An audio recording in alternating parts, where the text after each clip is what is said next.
Alors, parlons de la saturation. La saturation, on a besoin de la mesurer pour savoir où en est notre patient point de vue oxygénation.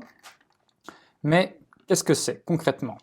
Donc si je reprends notre petit vaisseau sanguin qui transporte du sang, dedans il y a des globules rouges, comme on l'avait vu. On a des globules rouges, et chacun de ces petits globules rouges contient plein d'hémoglobine. Voilà, tac, tac, tac, il y en a des millions et des millions par globule rouge. Ils contiennent tous de l'hémoglobine. Si on zoome, non pas sur un globule rouge en particulier, mais sur une hémoglobine, je zoome, hop, mon hémoglobine. Alors je vous passe les détails chimiques et scientifiques de l'hémoglobine, parce qu'il y a une série de chaînes, d'acides aminés, enfin peu importe. En tout cas, elle a 4 atomes de fer qui va permettre de fixer des molécules de dioxygène, donc l'O2. Voilà.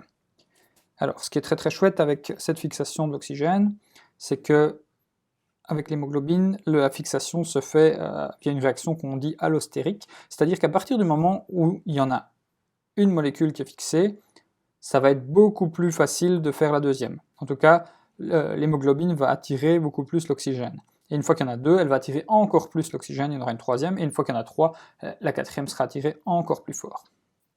D'accord, donc ça c'est l'hémoglobine. Bon, une fois que notre hémoglobine a ces 4 atomes de fer qui sont liés à des atomes de dioxygène, à des molécules de dioxygène, pardon, on va dire que l'hémoglobine est saturée.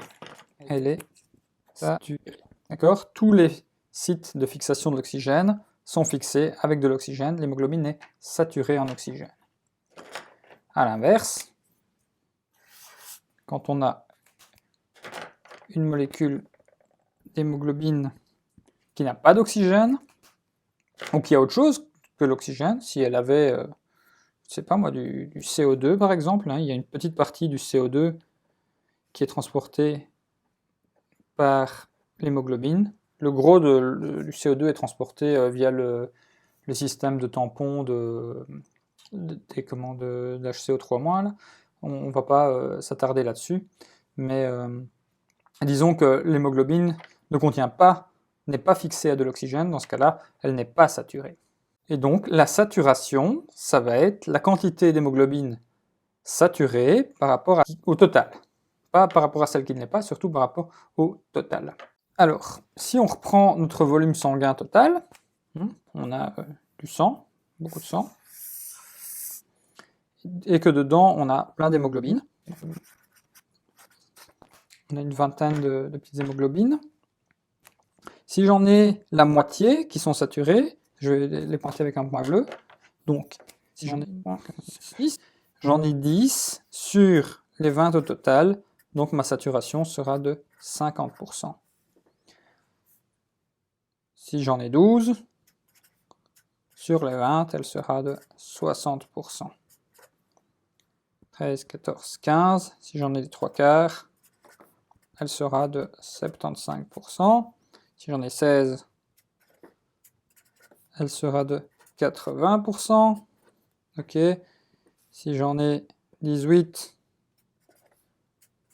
elle sera de 90%. Et évidemment, quand j'en ai 20 sur 20, elle sera de 100%. Voilà. Donc ça, c'est la notion de pourcentage de saturation, qui est très très différente avec le taux d'oxygène qu'on a dans le sang, puisque un taux de 100%, ça voudrait dire que le sang est constitué entièrement d'oxygène, ce qui est faux, puisque le sang contient plein d'autres choses que de l'oxygène, et donc on parle vraiment ici de la saturation de l'hémoglobine en oxygène, et pas du taux d'oxygène dans le sang. C'est important parce que dans le cas où on a une anémie, par exemple, un patient qui est anémique, lui va avoir beaucoup moins d'oxygène. Au lieu d'en avoir 20, il en aura peut-être 10. Alors en vrai ce sont des millions dont on parle, mais c'est pour l'illustration. Et donc à chaque fois lui ce sera sur 10. Et donc là où ici si on en avait eu 8 sur 20, ça nous faisait que 40%, ici si lui il en a 8, 8 sur 10, il va avoir une saturation de 80%, voire même 9 sur 10, il va avoir une saturation de 90%, là où aussi à 9 sur 10 on aurait été à 45, et pourtant on n'a toujours que 9 hémoglobines qui transportent de l'oxygène. Peu importe d'un côté ou de l'autre, on a 9 hémoglobines, on a la même capacité de transport de l'oxygène, puisqu'on en a 9 qui transportent. D'un côté, on a 45% chez quelqu'un qui a un taux d'hémoglobine correct.